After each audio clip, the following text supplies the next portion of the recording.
जय हिंद दोस्तों।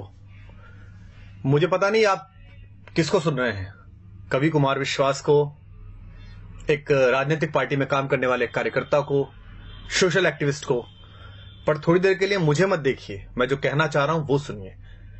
पिछले 2 दिन से सोशल मीडिया पर एक वीडियो देखा जिसमें कश्मीर में लोकतंत्र का सबसे बड़ा महापर्व चुनाव निर्विघ्न कराने के लिए गए हुए भारत के कुछ बेटे, हिंदुस्तान के कुछ वीर सिपाही, अर्धसैनिक बल सड़क पर जा रहे हैं और वहां कुछ शोहदे, कुछ लफंगे उनको थप्पड़ मार रहे हैं, गालियां दे रहे हैं, उनका हेलमेट छीन रहे हैं। वो सशस्त्र हैं, उनके हाथों में राइफल हैं, लेकिन उनके पैरों में इस तथाकथित कानून और कुछ मानवाधिकारों की बेड़ियां हैं। मुझे 2 दिन से बड़ी बेचैनी है इस बात की कि इस पर क्या किया जाए। मैंने बहुत सारी प्रतिक्रियाएं देखी। लोग कह रहे हैं देखिए हमारे सैनिकों में कितना धैर्य है। कुछ लोग कह रहे हैं कि नहीं ये तो मानवाधिकार की बात करने वाले लोगों को जो कहते थे उनको अकल आनी चाहिए, देखिए वहां के लोग कैसी बातें कर रहे हैं। क्या हम इस देश में कुछ देर के लिए, कुछ वक्त के लिए अपनी अपनी पार्टी, अपने अपने नेताओं की चापलूसी और उनके घेरे से बाहर आके सोच सकते हैं? क्या हम ये सवाल कर सकते हैं कि एक राज्य में, केंद्र में एक जैसी सरकार होने के बाद, सारी शक्ति होने के बाद भी हिंदुस्तान के किसी बेटे पर एक लफंगा हाथ कैसे उठा देता है? और क्या हम ये सोच सकते हैं कि इस देश के लोकतंत्र का महापर्व मनाने के बाद अगर 6% वोट कश्मीर में कास्ट हो रही हैं तो इसके केवल 2 कारण हो सकते हैं, या तो भय है या भरोसा नहीं है। या तो लोगों को भय है कि अगर वो वोट डालने निकलेंगे तो अलगाववादी ताकतें उन पर हमला करेंगी, या उन्हें हमारी लोकतांत्रिक व्यवस्था में भरोसा नहीं है। और दोनों में ही हमको चिंता करनी पड़ेगी कि हम कश्मीर के साथियों को भरोसे में कैसे लें कि वो लोकतंत्र के माध्यम से मुख्यधारा में आए, या अलगाववादियों को इतना भय कैसे हो कि अगर तुमने किसी पर हाथ उठाया, उंगली उठाई तो तुम्हारी खैर नहीं होगी। लेकिन हमें कहां चिंता है, हम अपने अपने रहनुमाओं के पीछे फिदा हैं। मोदी मोदी, अरविंद अरविंद, राहुल, हमारे पास चेहरे आते रहते हैं। Indira is India, India is Indira, Modi राज आ गया, योगी राज आ गया, एके राज आ गया, राहुल गांधी जीत गए। हमें पता ही नहीं है कि कुछ वक्त का काम है। मोदी हो, राहुल हो, अरविंद हो, योगी हो, कोई भी है, 5 साल, 10 साल, 25 साल, देश 5000 साल का है और मेरे और आपके जाने के बाद हजारों वर्ष रहेगा। लेकिन सोच के देखिए कि आप कंधार से लेकर ब्रह्म प्रदेश तक थे, लेकिन हमारी इन्हीं चुप्पियों ने और हमारी अपनी अपनी रियासतों, अपने अपने राजाओं के प्रति इन्हीं निष्ठाओं ने इस देश के टुकड़े करा दिए और हम चुप बैठे रहे। और आज हम अपने पूर्वजों को कोसते रहते हैं कि उनके रहते कैसा कैसे बट गया, हमारे रहते हो रहा है। दुष्यंत का एक शेर है, रहनुमाओं की अदाओं पे फिदा है दुनिया, इस बहकती हुई दुनिया को संभालो यारो। प्रधानमंत्री मेरे भी हैं, गृहमंत्री मेरे भी हैं। सदन में बोलने से काम नहीं चलेगा, बाहर एक्शन करके दिखाना पड़ेगा। हमारा एक बेटा वहां जासूसी के आरोप में पकड़ लिया है, बाहर से उठा के ले आए, बंद कर लिया है। हम सदन में चिल्ला रहे हैं, हम सड़कों पे चिल्ला रहे हैं, हम फेसबुक पे आउटरीच दिखा रहे हैं पाकिस्तान के खिलाफ। हम अमेरिका की तरफ मुंह करके कह रहे हैं कि आप पाकिस्तान को आतंकवादी देश घोषित कर दीजिए। क्यों? आपने कर दिया, आप कर दीजिए। सबसे पहले बैठिए पार्लियामेंट में और कहिए कि पाकिस्तान आतंकवादी देश है, हम इससे बातचीत नहीं करेंगे। लेकिन आपने तो उसे मोस्ट फेवर्ड नेशन का बिजनेस स्टेटस दे रखा है। कलेजे पे हाथ रख के बताइए, आप में से कितने लोग हैं जो पाकिस्तान से प्याज नहीं आई तो भूखे मर जाएंगे? आप में से कितने लोग हैं कि अगर पाकिस्तान से कपास नहीं आया तो वो ठंड में मर जाएंगे? और मरते हैं तो मर जाएं। हम महाराणा प्रताप की कहानियां पढ़कर बड़े हुए हैं, जहां लोगों ने घास की रोटी खाकर अपने स्वाभिमान, अपनी स्वतंत्रता, अपनी निजता की रक्षा की है। क्या हो जाएगा इन प्रतिबंधों से? अगर नहीं आएगी प्याज, नहीं आएगी वहां से कपास, तो क्या हो जाएगा? भारत के अभूतपूर्व राष्ट्रपति एपीजे अब्दुल कलाम साहब ने तय किया कि भारत की अस्मिता का प्रतीक एक बार परमाणु विस्फोट करके देखा जाए। पोखरण में परमाणु विस्फोट हुआ, पूरी दुनिया ने हम पर प्रतिबंध लगाए, इसी अमेरिका ने हम पर प्रतिबंध लगाए। राष्ट्रवाद के प्रबल समर्थक और राष्ट्र नायक पंडित अटल बिहारी वाजपेयी देश के प्रधानमंत्री थे। उन्होंने सदन के अंदर कहा, हम भूखे रह लेंगे लेकिन हम अपने आत्मसम्मान से समझौता नहीं करेंगे। क्या हो गया हमारा? लगा लिए इस अमेरिका ने प्रतिबंध। उसके बाद हाथ जोड़कर इसी भारत के बाजार के दरवाजे पर आना पड़ा ना अपना माल बेचने के लिए। 125 करोड़ हैं हम, पूरी दुनिया का फैसला कर सकते हैं। इनके बाजार बंद हो सकते हैं हमारे कारण, इनकी दुकानें बंद हो सकती हैं हमारे कारण। इसलिए तय करिए, इन प्रतिबंधों से डरना नहीं है, इनकी गीदड़ भभकियों से नहीं डरना है। ये 2-2 साल, 400 साल पहले आजादी लिए हुए देश, ढूंढे गए देश, अपने थोड़े से भौतिक बल के बल पर इस देश की आध्यात्मिक चेतना और इस देश की शक्ति को आंख दिखाते हैं। हम उस विवेकानंद के वंशज हैं जिन्होंने उस पराधीनता के समय पर भी शिकागो में जाकर दुनिया के धर्मों को यह बताया था कि हम लेडीज एंड जेंटलमैन वाले नहीं, भाइयों और बहनों वाले देश हैं। अयम निजः परो वेति गणना लघुचेत साम उदार चरिता नाम तु वसुधैव कुटुंबकम।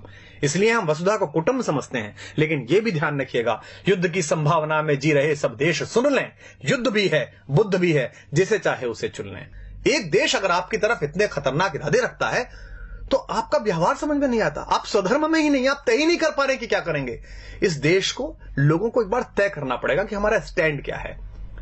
तो आप सबसे अनुरोध है कि ये जब कहा गया कि रहनुमाओं की अदाओं पे फिदा है दुनिया, इस बहकती हुई दुनिया को संभालो यारो, तो दुष्यंत ने इसी गजल में यह शेर भी कहा था कि कौन कहता है कि आकाश में सुराख नहीं हो सकता, एक पत्थर तो तबीयत से उछालो यारो।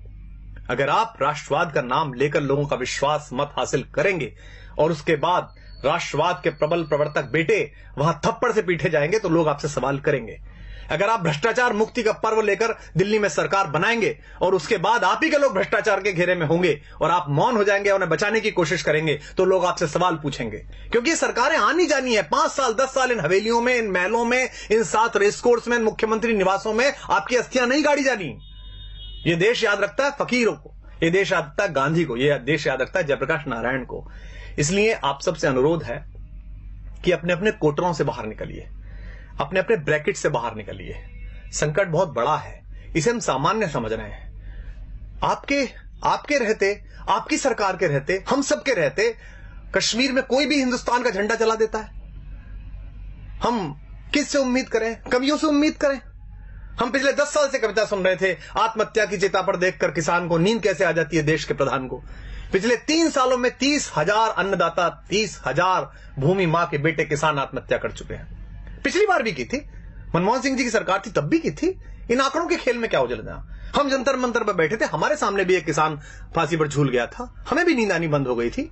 लेकिन क्या इस पर कोई करेक्टिव मेजर्स उठा सकता है? देश के बड़े बड़े सेठों के 50-50 हजार करोड़, 60-60 हजार करोड़ रुपए के कर्जे माफ कर दिए जाते हैं। कोई भी आदमी हिंदुस्तान का 20,000 करोड़ रुपए लेकर लंदन भाग जाता है पार्लियामेंट का मेंबर होते हुए, और हम चुप बैठे रहते हैं। और किसान अपने मृतक किसानों के नरमुंड लेकर जनता मंत्र पर बैठे रहते हैं और हम कहते हैं कि इस पर नहीं बोलेंगे चूंकि हमारे दल की अभी सरकार है। सरकारें किसी दल की नहीं होती, सरकारें देश की होती हैं। प्रधानमंत्री, मुख्यमंत्री, रक्षा मंत्री, गृह मंत्री ये किसी सरकार के हिस्से हैं, लेकिन ये देश के लोग हैं, ये किसी पार्टी का हिस्सा नहीं है। इसलिए दिल्ली के राज सिंहासन पर कोई भी बैठे, 5 वर्ष बैठे, 10 वर्ष बैठे, ईश्वर करे 20 वर्ष बैठे, जब तक ईश्वर उसे पास बुलाए तब तक वो वहां बैठे।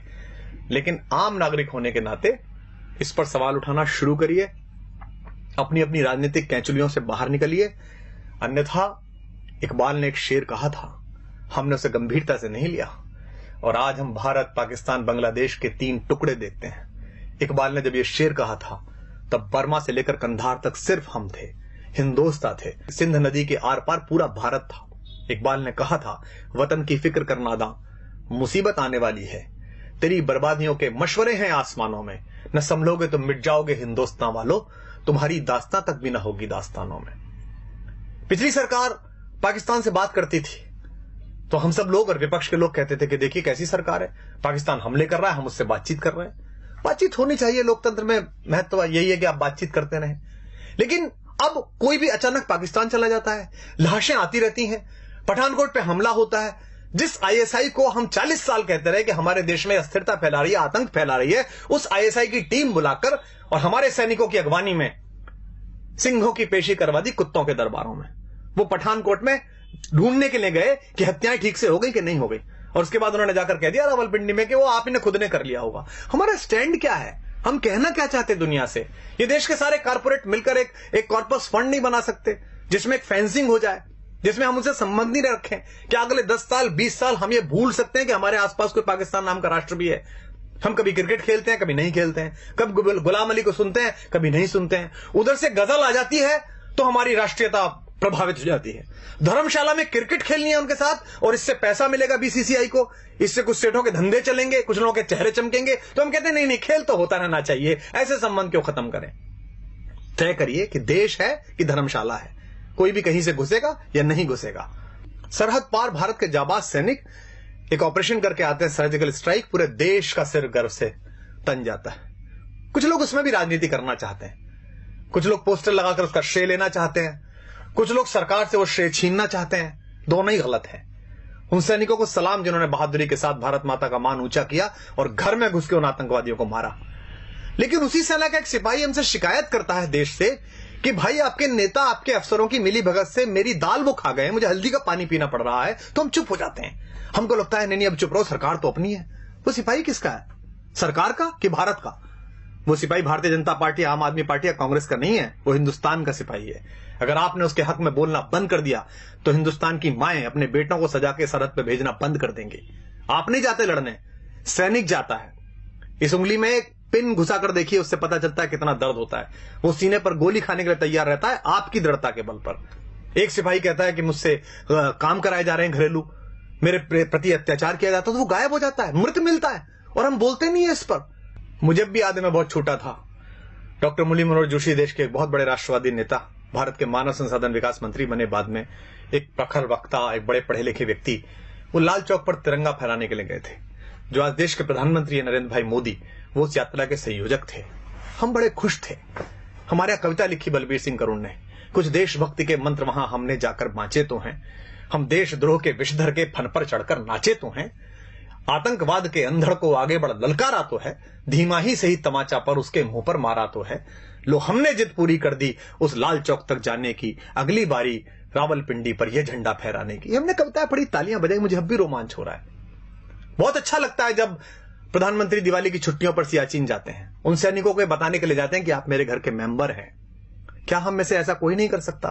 क्या देश के प्रधानमंत्री, रक्षा मंत्री, देश के गृह मंत्री, मैं साथ चलने के लिए तैयार हूं, आप सब साथ चलने के लिए तैयार हैं। वो पूरे कश्मीर को अपने साथ लें और कश्मीर के लोगों से कहा आइए इस बार का 15 अगस्त लाल किले पर ध्वजारोहण के बाद 2 बजे ध्वजारोहण लाल चौक पर होगा। इतना बड़ा झंडा लगाएंगे हम कि उसकी छाया और उसकी फैर फैर पाकिस्तान तक दिखाई देगी। लेकिन हम बोलते नहीं हैं। लेकिन मैं बोलूंगा और आपको भी बोलना पड़ेगा, क्योंकि स्वर लय ताल छीन लो चाहे, प्राणों से भैरव गाएंगे। हम भी अगर नहीं बोले तो खुद को क्या मुंह दिखलाएंगे? अपनी संततियों के लिए, अपने समय के लिए और अपने देश के लिए खुद को तैयार करिए। अन्यथा ध्यान रखिएगा, जो देश, जो समाज अपने वर्तमान की समीक्षा नहीं करता, उसे इतिहास तो आदर देता ही नहीं है, भविष्य भी उसके लिए रास्ता देने से इनकार कर देता है। तो आप सबसे अनुरोध है, यह कष्ट साझा है, मेरा भी है, आपका भी है, क्योंकि न तेरा है न मेरा है, यह हिंदुस्तान सबका है। नहीं समझी गई ये बात तो नुकसान सबका है। मुझे आशा है कि युग के इस छोटे से चारण की, युग के इस छोटे से चंद्रबरदाई की आवाज इन नवीन पृथ्वीराजों के कान तक पहुंचेगी, इन चंद्रगुप्तों के कान तक पहुंचेगी, चाहे वो दिल्ली के छोटे सिंहासन पर हो या दिल्ली के बड़े सिंहासन पर हो। और आशा है कि अपने सामान्य से नागरिक, एक सामान्य से कवि, एक सामान्य से कार्यकर्ता की बात सुनकर वो इस देश के बारे में गंभीरता से वही सोचेंगे जो ये देश सोचता है। अगर आपको बात ठीक लगी हो तो इसे दूसरों तक पहुंचाइए, इस आवाज को इतनी बड़ी बनाइए कि इस देश की सरकारों को, इस देश में पॉलिसी तय करने वालों को, इस देश की गति नियति की दिशाएं तय करने वाले उन सब लोगों के कानों तक, उनकी आंखों तक ये आवाज पहुंच सके। जय हिंद, जय भारत, वंदे मातरम।